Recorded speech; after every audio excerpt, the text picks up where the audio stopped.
Hello बच्चों, let's read the question. The question says in the following figure note to scale if BC is equals to 20 centimeter, angle BAD is equals to angle CAD, then BD is equals to. ठीक है बच्चों, तो इस question को करने के लिए हमें क्या निकालना है?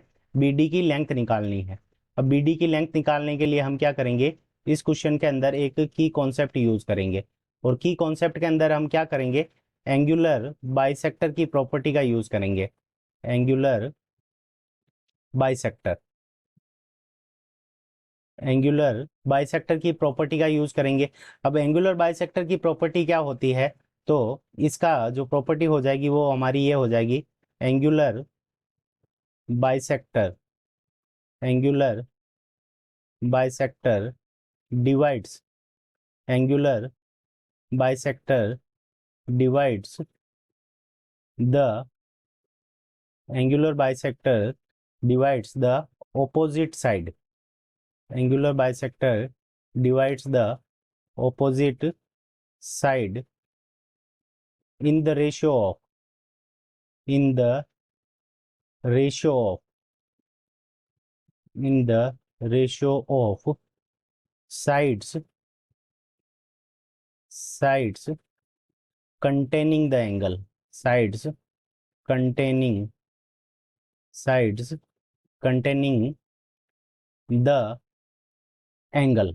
ठीक है बच्चों, तो अब इस स्टेटमेंट का क्या मतलब होता है सबसे पहले हम वो समझेंगे। ठीक है बच्चों, तो अब देखो यहाँ पे हमें क्या दे रखा है कि एंगल BAD, यानी ये वाला एंगल और ये वाला एंगल इक्वल है। तो इसका मतलब AD क्या कर रही है? इस एंगल BAC को बाइसेक्ट कर रही है। तो यहाँ पे इसकी ऑपोजिट साइड क्या हो जाएगी? एंगल A की ऑपोजिट साइड BC हो जाएगी। तो BC को किस रेशियो के अंदर डिवाइड करेगा? तो साइड कंटेनिंग द एंगल।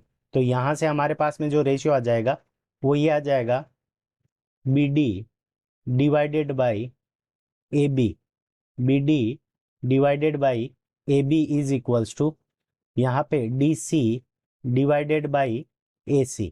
ठीक है बच्चों, BC डिवाइडेड बाई AC। अब देखो BC की लेंथ, यानी हमें पूरी BC की लेंथ गिवन है। ठीक है बच्चों, BC की लेंथ कितनी है? तो ये हमें दे रखी है 20 सेंटीमीटर।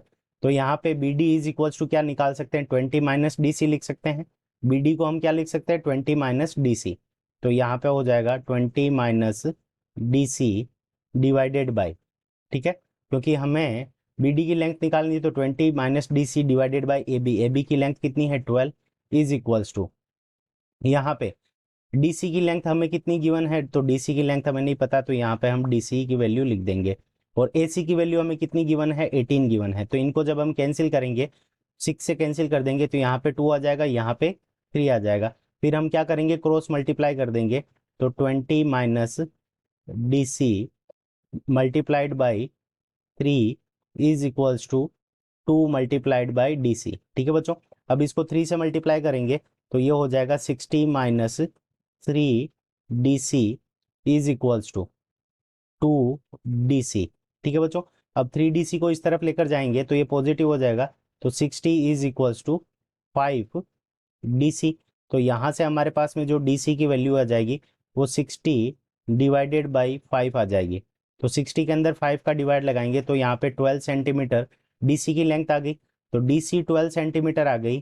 तो हमारे को किसकी निकालनी है? BD की लेंथ। तो BD इज इक्वल्स टू, तो यहाँ से हम क्या लिख देंगे? BD is equals to 20 minus 12। ठीक है बच्चों, तो यहाँ से हमारे पास में BD की जो लेंथ आ जाएगी वो कितनी आ जाएगी? 8 सेंटीमीटर। तो BD की ही लेंथ निकालनी थी और वो हमारी कितनी आई है? 8 सेंटीमीटर। तो 8 सेंटीमीटर हमारा क्या होगा इस क्वेश्चन का करेक्ट आंसर होगा। तो BD is equals to 8 centimeter. तो यहाँ पे BD is equals to 8 centimeter is the correct answer of this question. I hope you understood it well. Best of luck.